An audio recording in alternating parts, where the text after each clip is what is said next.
So one thing that would happen in the movie theater I was in during the film is whenever like the women would like take out a bad guy, do something super heroic, everybody would just start singing and clapping and cheering. And first I was like, "Is Viola Davis here? Like, why y'all cheering? Nobody, they can't hear you." But the other thing is like, knowing what I know about Dahomey, and they also revealed this in the movie, those women slave catching, like literally caught slaves. They, I mean, obviously the movies, they're the characters, but like the real people might have caught your ancestors or my ancestors. So yeah, they did that. Greetings everyone, my name is Dr. Jason Freeman and I'd like to welcome you all to my channel. In this video, I review the film The Woman King, directed by Gina Prince-Bythewood, who also directed the film Love and Basketball. I'm gonna tell you what I liked about the film, I'm gonna tell you what I didn't like about the film, and then I'm gonna tell you whether I think you should see the film or just skip it. Now at any point, feel free to click the notification bell or subscribe to my channel to get more content. So without further ado, let's begin.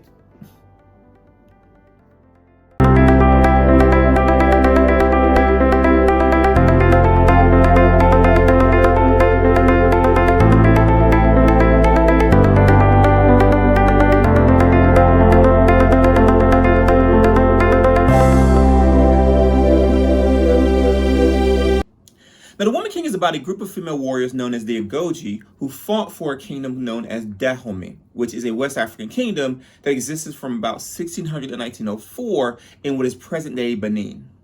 Now, I became familiar with Dahomey because it's one of those places where a lot of slaves actually came from. They were sold by the Dahomeans, which is the name of the people of Dahomey. Now, one of the things I liked about the film, and I'll get to all my likes and dislikes later, but one of the things I did like about the film is that it did not sugarcoat or they did touch on what was actually happening with the slave trade and the Dahomeans. It didn't try to paint them as not being slaveholders. They actually did trade slaves. Now, I'm not going to get too much into the plot, but there is some debate and question about it, which they kind of deal with in the film. But the fact is that they didn't kind of hide the fact that the Dahomeans themselves are slave traders. Another interesting fact about the Agojie is that the Europeans who saw them referred to them as the Dahomean Amazons. Now, this is something that's actually referred to in the film. Now, they got that name because of the Amazon women in Greek mythology, and so these warrior women, essentially being so strong, these strong, powerful women, the Europeans saw them as kind of these Amazons, and so they got the name from Europeans of Dahomean Amazons. The interesting fact, I thought. The film follows a young lady named Nawi, played by South African actress Thuso Mbedu. Much of the film deals with Nawi's journey from family outcast to Agojie Warrior. Now, you can see a lot of that in the trailer, so that's not really much of a spoiler at this point. Now, what I like about the film, well, one thing I loved about the film was the action. So action, action, action. It's very much of an action-oriented film. You start at the very beginning with action and you end with it. Now, there is a lull in the middle, which I want to talk about a little bit later, but whenever the action was happening, I was really enjoying it. And it's very much like the whole like Black Widow from Marvel type action where the women are flipping over, throwing guys around with the swords and muskets and knives and all that stuff. And so it's one of those things that, there will be some critics of that, but I loved it. I enjoyed the action and I enjoyed the fighting. And that was actually kind of going back to something I said earlier. That's where the cheering happened. So whenever they would take out like somebody, a bad guy, they have the whole good guy, bad guy dynamic. A good person, bad person dynamic. There will be cheers and shouts and people are enjoying it. And that's one thing I loved about this film. I love the action pieces in here. Now, I will say this is very much of a PG-13 movie. And so if you're used to the graphic violence like in things like Game of Thrones or The Boys or that type of stuff, you're not going to get that here. Now, there is blood. There is, stabbings and stuff like that. But they make sure that they don't get too gory with it. And I would say no real gore at all. And I think that has a lot to do with the fact that they're trying to get young people, in particular young girls, young women in there to watch this film. And so if they got too gory, got too bloody, then you have to get an R rating, which takes out a whole swath of the audience who just wouldn't be allowed to come into the film. But very much, despite this, I did enjoy the film. I mean, the graphic violence wasn't a distraction. So I will say, I love the graphic. I love the violence in Game of Thrones. I love it also in The Boys. And so if they had that, I'd have been totally fine with it. I think it would have went with the reality of that time, which was a very brutal, very bloody time. Now, another thing I liked about the film was Viola Davis, who played General Nanisca. I think that's how you say it, General Nanisca. Now, the thing about Ms. Davis is that you can put her in pretty much any role and she's going to just be amazing, and that's how she is in this film. The way that she walks, very like general, like very strong. Her speech, her facial expressions, all really sell this idea that she is a battle-hardened general.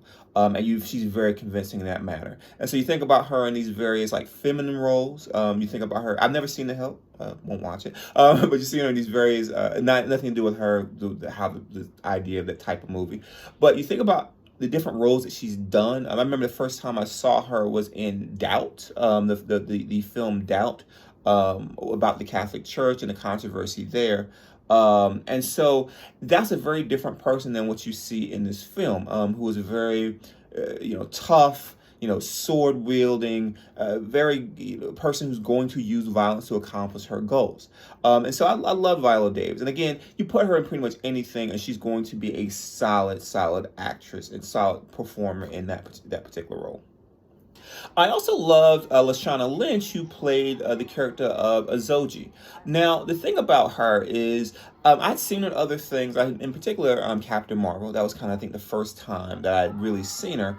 And the thing about her is I didn't know how like strong and powerful she was. I mean, again, I saw her in Captain Marvel, but to see her in this kind of warrior role with the other ladies, she kind of towered over like Nawi a lot. I didn't know she was that much bigger, but she was just this very powerful figure. She had very much of almost like a Wesley Snipes kind of vibe. I don't know. I can't really describe it, but when I saw her, I kept thinking about Wesley Snipes and some of the various things that he's done. And she's very compelling when she's on the screen.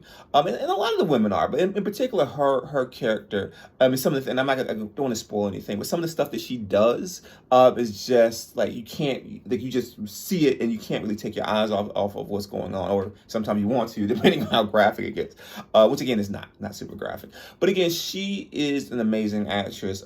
Again, I wouldn't, Viola Davis is on like the Denzel Washington level. I would say that they're at the same level, in my opinion. So to me, you can't really compare that. But in regards to what she does in this film, I think she's very much a central figure, and I like seeing her in this film. All right. So what didn't I like about the film? Well, a lot of what I didn't like about the film can be really summed up in one word, and that is the writing. So kind of going back to what I said about Ms. Viola Davis, is that she's someone you can put her in pretty much whatever like role, and she's going to dominate and be an amazing performer. Now, in a role like this, where I think the writing is pretty weak, she really sells that character. But some of the things that they have her say and do, there's one twist in there, and I'm not going to give that away, but there's one twist that very much made me think of, and this isn't almost like a Tyler Perry type situation. Again, I like Tyler Perry. He's a great entrepreneur. He's a great, inspirational figure. I just don't think his writing is that great in my opinion. And so the writing in this film feels very much like a Tyler Perry type situation. And again, Miss Viola Davis can sell it. And the other actresses can too as well. But the fact of the matter is the writing to me is very, very weak. Now, in regards to the writing, I felt like the film was trying to be too many things. At one point, it tries to be almost like a Harlequin type romance. At other times, it's a political thriller, historical drama. It just tries to do a lot of different things. And of course, the action parts. Now, again, the action parts I loved, but when it tried to beat all those other different things, I felt like it fell flat. And I think it just really comes down to the writing. Now, in the future film, I would love to see more of an action-oriented film. You can have a little bit of one or two of those other things. I would probably get rid of the romance, especially with one of the things related to the women and their like lifestyle and kind of how it's set up. Which I felt like the romance was kind of just almost jammed in there unnecessarily. And so, if in the future, I think if you focus more on the action, it would be a much better film. And because again, the parts that wasn't action, I think was kind of very much fell flat. And the last thing that I want to mention that I didn't really like about the film was you have John Boyega, who is an amazing actor, and they don't really give him much to do. So he's playing King Ghezo. I think that's how you say his term. I think his name. Wait. Yep, King Ghezo. And so you have him in the film. You have this amazing actor in the film, and he doesn't really do much. They don't give him much to do. And the thing, if you have an actor like him, there are other roles he could have played in there. I can think of a couple right now from the film, but they have him as King Ghezo, and he doesn't really do much.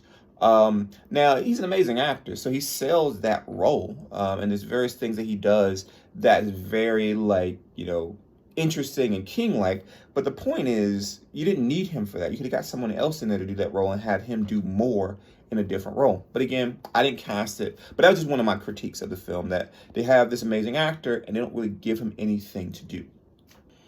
Now, should you see this film or skip it?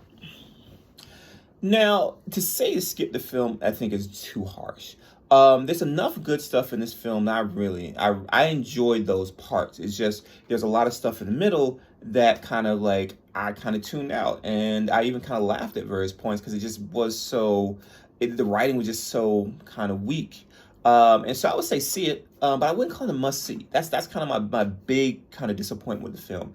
You should definitely see this film if you want to kind of have a film about women empowerment. That's very much this film is. Think about that scene in Endgame with all the women coming together and kind of fighting together. That's very much what this film is. Except I like the characters were much more developed than probably a lot of the women in the Marvel film.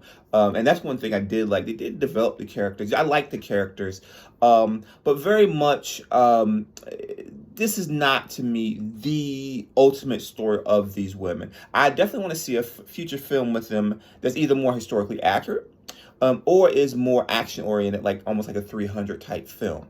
I felt like, again, it tried to be too many things. It tried to kind of please too many demos or too many, I don't know, it was trying to be too much.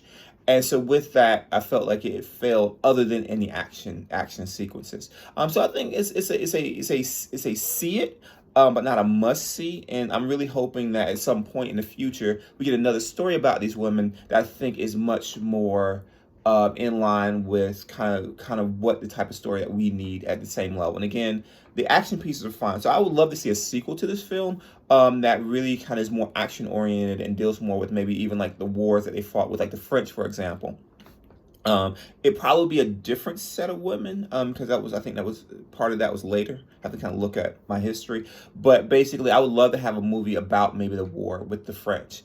But as of right now, yeah, I would say a see it, but not a must see. Probably, I would love to support the film in the theater, so I'm fine with you guys going to see it in the theaters. I saw it in the theater. But if you saw it on streaming, I don't think there's anything about the theater experience, other than supporting the film financially, that you wouldn't get from streaming. Now, if you found my review helpful, please like this video and subscribe to my channel. Also, please share this video with anyone else you think might be interested in this film or in my review. Thank you all. Have a wonderful rest of your day.